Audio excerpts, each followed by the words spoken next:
Wait, I know you've seen a million Vision Pro videos already, but this one is different because I am going to tackle your hardware questions that remain unanswered by others.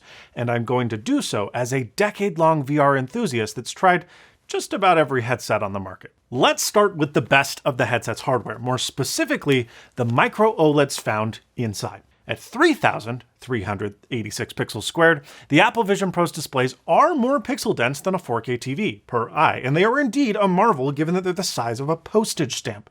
But pixels per inch, which has been cited by reviewers everywhere, doesn't mean anything for a head-mounted display because you are literally magnifying them, and every headset varies in the level of magnification.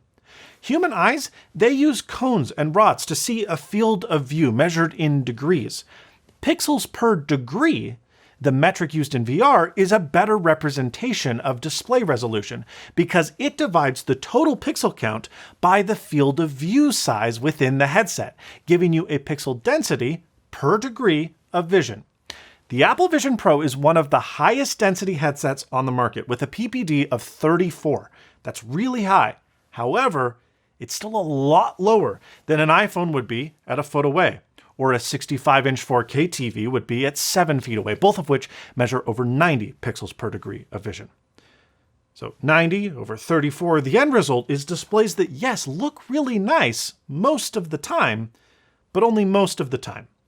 The UI is set to large by default, and when text is both large and nearby, it looks every bit as sharp as you would expect a 4K display to look. However, once you push windows out with smaller text on them, you will start to see anti-aliasing and moiré on text. While I can't make out individual pixels, I can absolutely see pixelated clusters. It's still readable, but readable in the way that a 27-inch 1440p monitor is from 2 feet away. It's not quite retina. That said, compared to something like the Meta Quest 3, which also looks quite nice, it's no comparison. The Vision Pro blows it out of the water. Even so, while broadcasting your Max display at 4K does look great, it's not even as sharp as a studio display, much less the mini LED screens found in the MacBook Pros themselves. Did you know that the Vision Pro doesn't auto-share with Desktop Max? You've got to go through Control Center, yet another reason to use a MacBook Pro as your primary machine.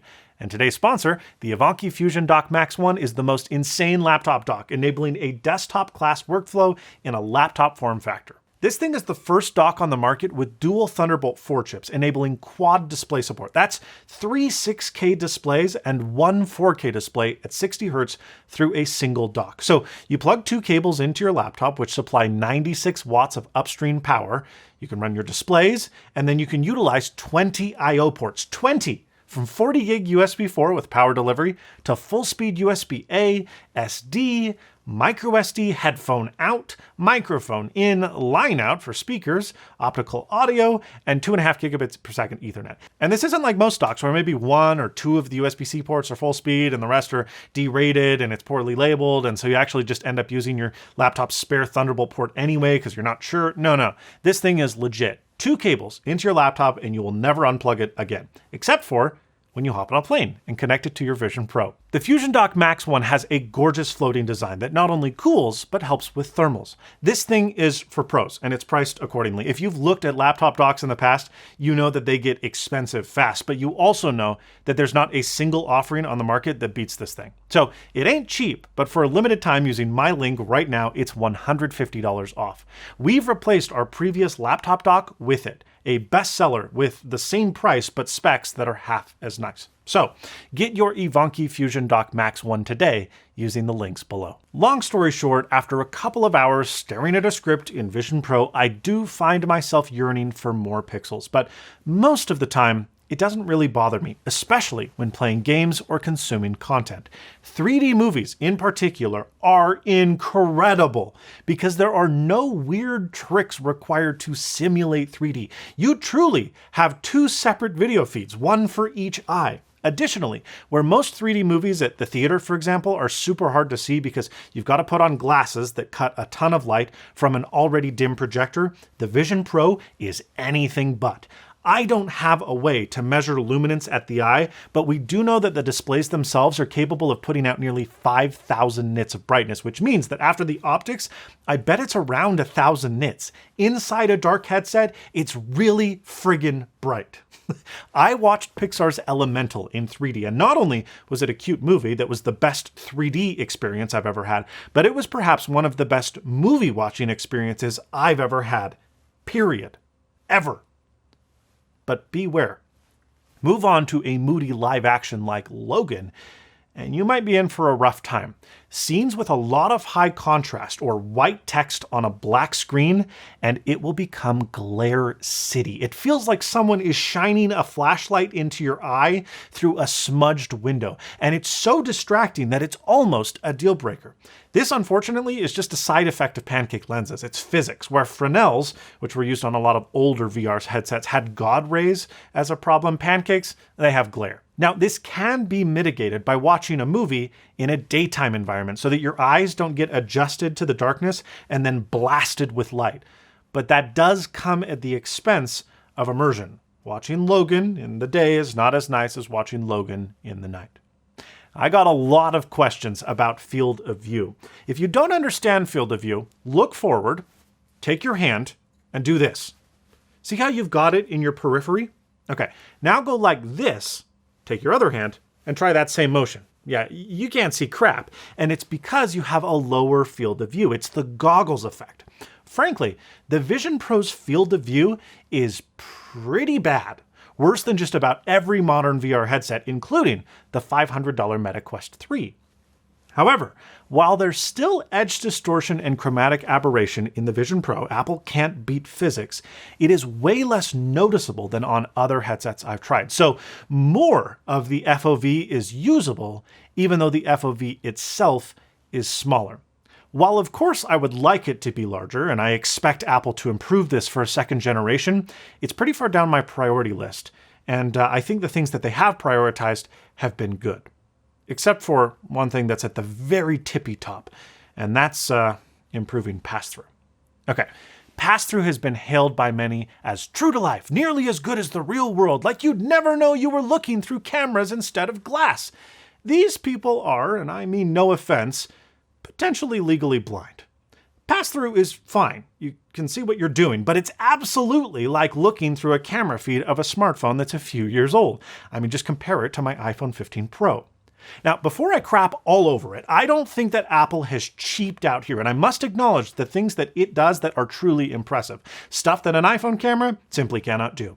For one, these cameras run at 90 Hz all the time, no matter the lighting conditions, and they have much better low-light video performance than a smartphone camera ever could.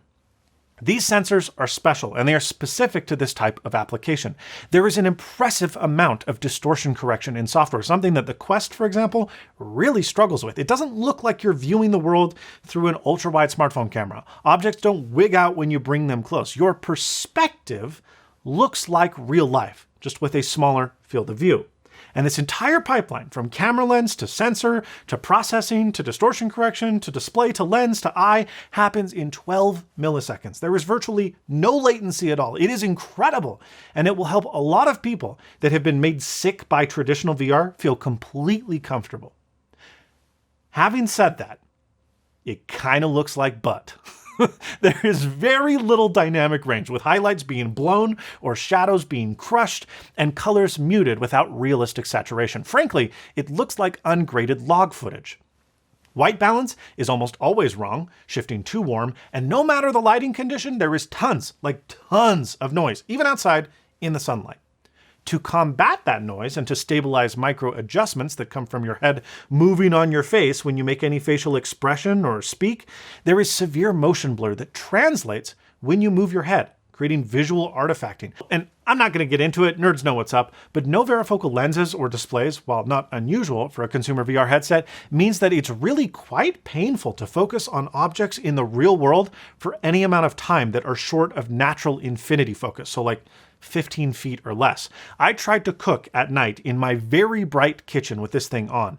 I'm a good cook and I don't really need to look at my hands that much when I'm cutting, for example, but my eyes still got exhausted trying to see through all the noise and focus on stuff less than 3 feet away from me.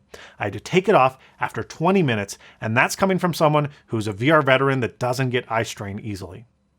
This bothered me, and I wanted to ensure that I wasn't the problem. So I, like any psychotic YouTuber, took a self-administered eye exam. Without the headset on, I achieved 20/15 vision, which places me in the top 30% of 30-year-olds. Pretty freaking good if I do say so myself. Then I tried the exam again in ideal circumstances where Passthrough looks best, outside. And with a lot of squinting and second guessing, my acuity was still measured at 20/30, still pretty good, and within the, well, you can use glasses if you want, but you're mostly fine range.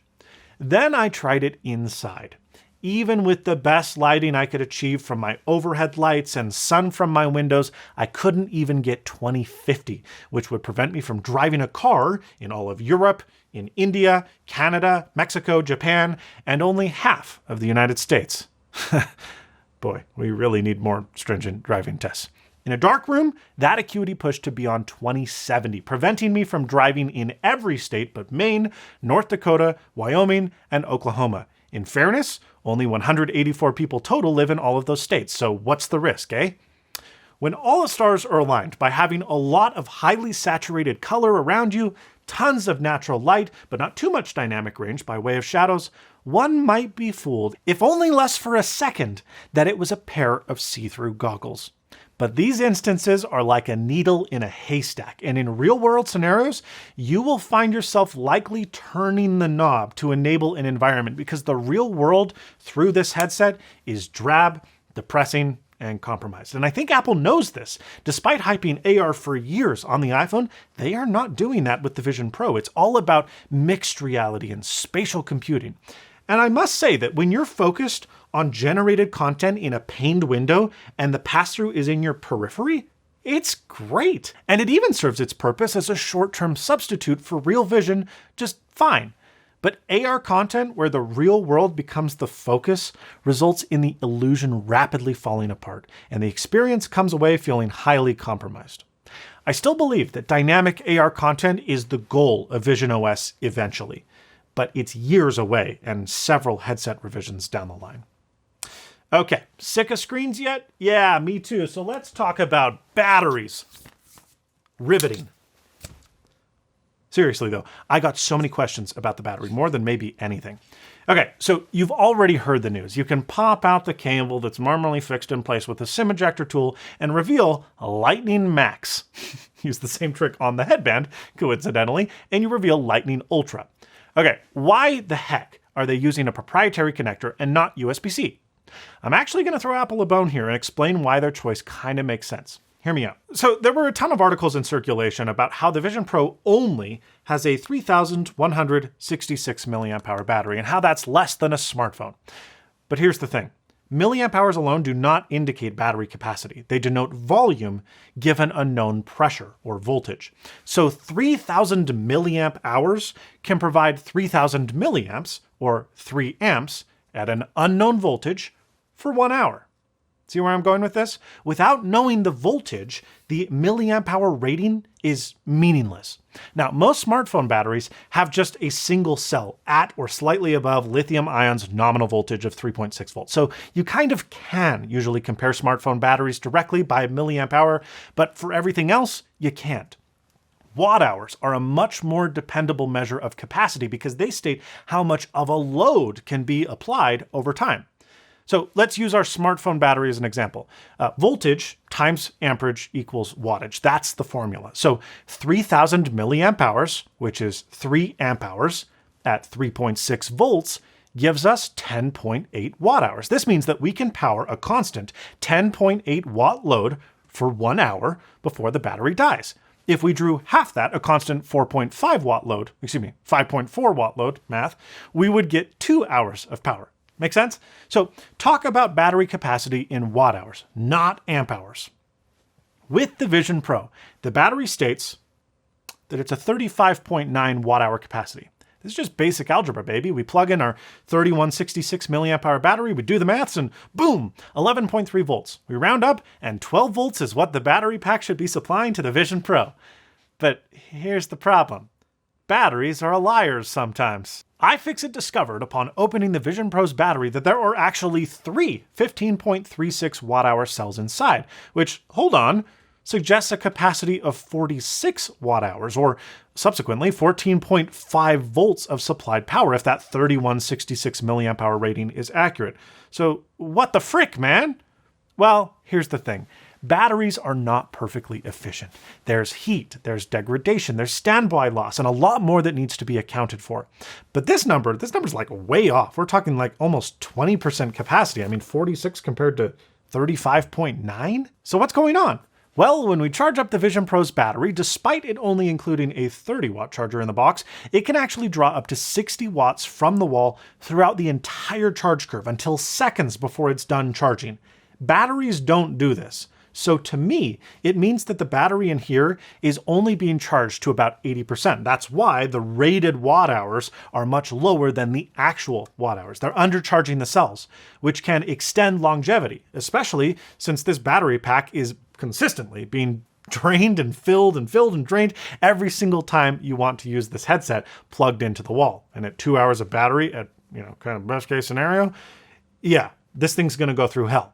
So then we just return to the question once again though, why not let me use USB-C directly into the headset and give this poor battery a break? Do they just want to sell me more $200 batteries? No, the answer I think is actually engraved in plain text, which we didn't find out until after this shipped. 13 volts DC. Apple is running 13 volts to this headset, which is a very weird voltage. Why did they choose this number? There's a number of potential reasons. One could have been a thinner tether cable, because higher voltage and lower resistance means thinner wire. 2 could be efficiency curve optimizations, and 3 could be that this friggin' headset just draws a ton of wattage, and that the voltage makes the most sense for the selected battery chemistry, series arrangement, and capacity. I mean, think about it. There's an M2 inside, which is a laptop chip, and then you've got an R1, which as we've seen from the die pictures is almost the same size and likely draws a similar amount of power. There's 2 blower fans, there's tons of sensors, there's 2 small but extremely bright pixel-dense displays. You've got speakers, you've got an outer screen, you get the idea. The Vision Pro draws a heck of a lot more power than most of Apple's laptops. At 13 volts and 3 amps, that's a possible 40-watt load all at once. The issue is that 13 volts is not a standard step voltage and is not supported by the USB-C PD 3.0 spec unless the charger includes an optional PPS, or programmable power supply, which is not required to be officially USB-C PD 3.0 certified. Basically, most chargers wouldn't work. They couldn't power this. And if you did find one that was certified and did work, well, Apple would need to keep all of the hot MOSFETs and filters and more inside the headset itself, which would add a little bit more weight and a lot more heat. So instead, they just decided to throw all of that crap inside of a replaceable battery that accepts any incoming voltage you want to throw at it from any charger. And it also pulls double duty as a UPS, an uninterruptible power supply, so that when you want to move rooms away from the wall, which this headset encourages you to do, you can. Haters, look out. It's well designed in my opinion. I said it. Sue me. But that doesn't mean that all is well here. The Type-C port on the battery is only for power in. Because it's 13 volts, it can't really supply power to anything else, so there's no plugging in your phone or your AirPods if they're running low, and it doesn't permit data transfer. Given that there isn't even a USB-C port on the headset at all, that means there is no wired data transfer in the slightest. If you ever, bork your firmware, you need to go to the Apple Store to fix it, unless you pay $99 a year to be a developer, in which case Apple will let you begrudgingly purchase a replacement speaker arm with a USB 2.0 speed Type-C port for the low price of $300. Yikes. The next generation headset really should support data transfer. Okay. Vision Pro down! Let's rapid fire a few smaller categories. Straps! Both of the included straps, in my humble opinion, suck rocks. The Solo Loop is gorgeous, and it is really comfortable where it touches you, but it only gets the headset to stay into place by putting extreme clamping pressure on your face. Get ready to sport red goggle lines. The dual strap for any extended period of time is more comfortable for me, and seemingly for most. And it helps offload some of that facial pressure to your head. But at least on my dome, that top strap is placed too far forward to actually make contact with the crown of my head, which sends the headset's weight crashing into the bridge of my nose, or, if I make it comfortable, by positioning it too high, resulting in the headset literally yelling at me. It says, "It's too high, you gotta lower it." I've gotten used to it, but I've never forgotten that the Apple Vision Pro is on my face, and I can really only wear it for about 3 hours before it gets so uncomfortable it's painful. I have seen many suggest that counterbalancing the headset's weight with a battery at the back of the head is the solution. And if I may humbly suggest, as someone who has tons of experience with VR, adding more weight is never the right move, and it's ill-informed. You do not need to counterbalance the weight. You merely need to distribute the weight that exists. Take this Bobo VR strap for the Oculus Quest. While they do support a battery at the back of the head, I don't use that. It's the crown and the forehead cradles that fix it to your head, while these little butterfly tabs at top help distribute weight evenly, leaving the headset itself barely making contact with your face. There's just enough pressure on your face to get the light sealed out. I really think that Apple should have developed a rigid strap, and likely has multiple prototypes but decided they were too ugly to release. Every single VR headset, every single one, offers a rigid strap as a premium option because it's almost always the right choice. Take the Big Screen Beyond, for example. This headset is focused on weight reduction at all costs. It uses chintzy plastic, removes any adjustment knobs and dials, permanently fixing it to your specific face, preventing sharing from any of your friends solely so that it can shave off every single possible gram. And this thing is light. Unlike the Apple Vision Pro, which is always permanently on my face and I'm aware of it, I truly forget I'm wearing the Big Screen Beyond. But even Big Screen is adding a rigid audio strap as an option so that pressure can be removed from the face and the headset's minimal weight can be distributed even further. Apple missed here. Honestly, they did. And hopefully third-party companies come in to pick up the slack. Let's chat audio. First, okay, like 12 people wanted to know if the AirPods Max work with the Apple Vision Pro. I mean, yeah, if you have a chiropractor, sure. I've seen rave reviews about the speakers on the Vision Pro from almost everyone. My friend, John Gruber, whom I respect a whole ton, says that he has no desire to use AirPods over the built-in speakers. But for me, that sentiment is not shared. I do find that the spatial effects of the built-in speakers are somewhat cool, providing better soundstage than you would get with AirPods Pro, but there's essentially no sub-bass. They're very bright, they distort above 80% volume, and while fine for movies and TV shows, they are unacceptably bad for music. They are what they appear to be, small speakers, and really nothing more. AirPods Pro 2, but only the new USB-C model, support 20-bit 40 kHz lossless audio playback with Vision Pro, and only with Vision Pro. Why just the Vision Pro? Well, similar to Sony's LDAC, pushing more data through the same pipes just murders range. So what better pairing than a device that's 3 inches away from your ears? It's still using Bluetooth as a backhaul, but it does get help from the H2 and an undisclosed wireless transmission protocol to make it all happen. So, is it bupkis? No. As the snobby but skeptical audiophile that I am, I was able to correctly guess 70% of the 20 songs I was quizzed on in a blind test. But that's not anywhere near what I would normally guess, and it's only marginally above statistical average. What I'm trying to convey is that it's only slightly better, and most people probably wouldn't notice much of a difference at all, if any difference at all. And people who are a little more discerning and sophisticated will notice a difference, but only sometimes. Now, that's fidelity. With latency, I noticed a huge difference. I was never really bothered by my lightning-capable AirPods Pro 2 because there was always a slight playback delay on iOS to compensate for that Bluetooth latency. But with the USB-C AirPods Pro 2, everything is instant to play or resume, and lip syncing is dead on 100% of the time. In all apps, which is pretty great. I never really felt like my Lightning AirPods were laggy until I got these new ones, and now they feel laggy. But should you go out and buy the new AirPods Pro 2 just because you've already got the Lightning variant? No, you shouldn't.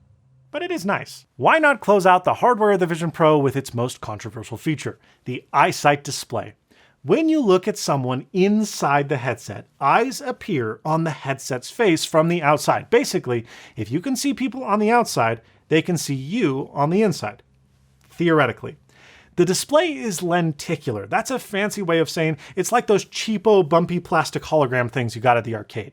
The idea being that A, it makes your eyes look actually inset rather than pasted on a screen 3 inches away from your face, and B, that there is a 3D effect where the facial features kind of follow you, like the Mona Lisa a little bit. When it works, it's actually really cool and rather convincing.